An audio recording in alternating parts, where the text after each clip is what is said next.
રાતે દરમિયાન ઘરની બહાર સૂતા તેમજ રેલવે સ્ટેશન પર ટ્રેનમાં ચડતા ઉતરતા મુસાફરોની ભીડનો લાભ લઈ નજર ચૂકવી મોબાઈલ ચોરી કરતા મોબાઈલ ચોર તથા મોબાઈલ ખરીદનાર સાથે મળી બે ઈસમોને ઝડપી પાડીને ચોરીના કુલ 4 મોબાઈલ ફોન કબજે કરતી ક્રાઇમ બ્રાન્ચ સુરત શહેર વિસ્તારમાં બનેલા મોબાઈલ ચોરીના તેમજ તહેવારો મનાવવા વતન જવા ટ્રેન દ્વારા મુસાફરી કરતા મુસાફરોના મોબાઈલ ચોરી ગુનાઓ શોધી કાઢવા સારું આપેલ સૂચના આદેશ અન્વયે પોલીસ ઇન્સ્પેક્ટર શ્રી ડીસીબી નાઓની રાહબરી હેઠળ ક્રાઇમ બ્રાન્ચની ટીમો મોબાઈલ ચોરી કરનાર ઈસમોને શોધી કાઢવા સારું વર્કઆઉટમાં હતા. દરમિયાન એન્ટી એક્સ્ટોર્શન સ્ક્વોડના પોલીસ માણસો શહેર વિસ્તારમાં બનતા મોબાઈલ ચોરીના આરોપીની વોચ તપાસમાં હતા. તે દરમિયાન હ્યુમન ઇન્ટેલિજન્સ તેમજ ટેકનિકલ સર્વેલન્સના આધારભૂત બાતમી હકીકતના આધારે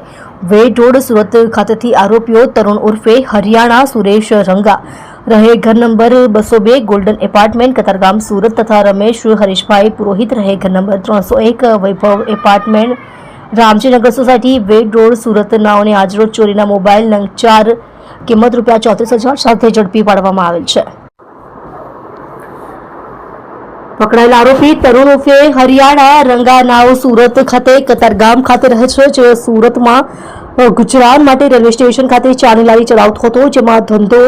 સારો ચાલતો ન હોવાના કારણે તેને ચોરી કરવાનું ચાલુ કરેલ. તરુણ તેના મિત્ર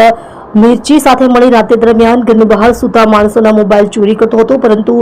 શહેર વિસ્તારમાં પકડાઈ જવાની બીકના લીધે તેને તેના મિત્ર સાથે મળી સુરત રેલવે સ્ટેશનથી મુંબઈ, વાપી, વલસાડ, ભરૂચ, વડોદરા તેમજ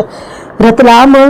તરફ જતી ટ્રેનોમાં ચડી જઈ રાત્રિના બધા સૂઈ જતા ત્યારે ટ્રેનમાંથી મોબાઈલ ચોરી કરતો હોવાની હકીકત જણાવેલ છે. જે ચોરી કરેલ મોબાઈલ ફોન